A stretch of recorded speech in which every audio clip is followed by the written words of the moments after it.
A great life is built not by revolution. A great life is built by evolution. Small and steady wins the race. What you do every day is far more important than what you do once every decade. I want you to really think about that idea. What you do every day is simply your life in miniature. And as you live every single day, so you're crafting your life. What you do over the next hours is really building your future. And if you can just get every single pocket of 24 hours right as best as we humanly can, the rest of our life is going to take care of itself. So small wins matter. The scripture says we will eat the fruit of our words. You are planting seeds when you talk. At some point, you're going to eat that fruit. My challenge is make sure you're planting the right kind of seeds. If you want apples, you have to sow apple seeds. If you want oranges, you can't plant cactus seeds, poison ivy seeds, mushroom seeds. You're going to reap fruit from the exact seeds that you've been sowing. In other words, you can't talk negative and expect to live a positive life. You can't talk defeat and expect to have victory. You can't talk lack, not enough, can't afford it, never get ahead, and expect to have abundance. If you have a poor mouth, you're going to have a poor life. If you don't like what you're seeing, start sowing some different seeds.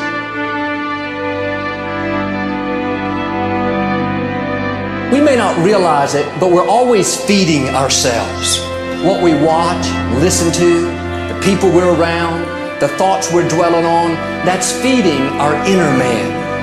If you go to lunch with people that talk bad about the boss, make fun of a coworker, put down a friend, they're feeding you gossip, feeding you jealousy, feeding you disrespect.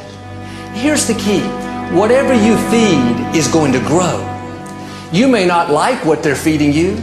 You're a nice person, but if you continue to hang around them, before long, you'll be gossiping, you'll be critical, you'll be disrespectful. Why? Because you kept feeding the wrong things. If you're always feeding negative thoughts, thinking, I'll never get well, I'll never meet the right person, you're feeding doubt, feeding mediocrity, feeding fear. If you know exactly what you want to be, you need to spend as much time with people that are actually that already.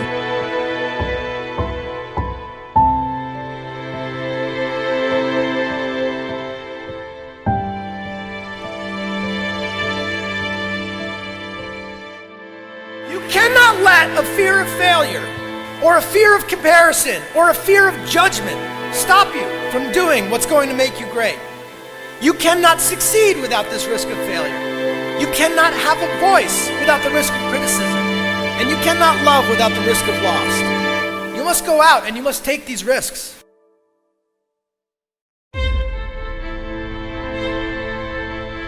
You don't have the time to waste time, because time doesn't wait till you discover your purpose. If you don't know why you was born, time is still moving. And if you discover your purpose at 90 years old, it's too late.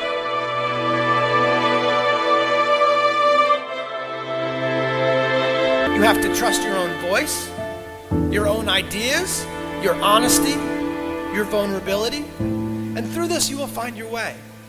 You do not have to be fearless. Just don't let fear stop you. Live like this as best you can, and I guarantee you will look back on a life well lived. You are capable of greatness in your profession, and more importantly, in your quality of self. Stay hungry. Stay young at heart. Take those risks. You are going to change the world around you in big ways and in small.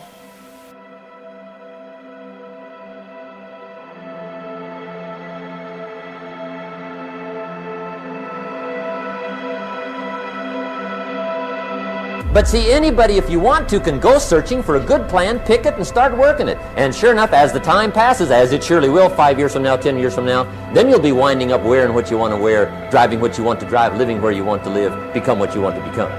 But now's the time to fix the next 10 years. And who can? Where do you start? You start right here. And when do you start? You start right now. You initiate the action aggressively. You go.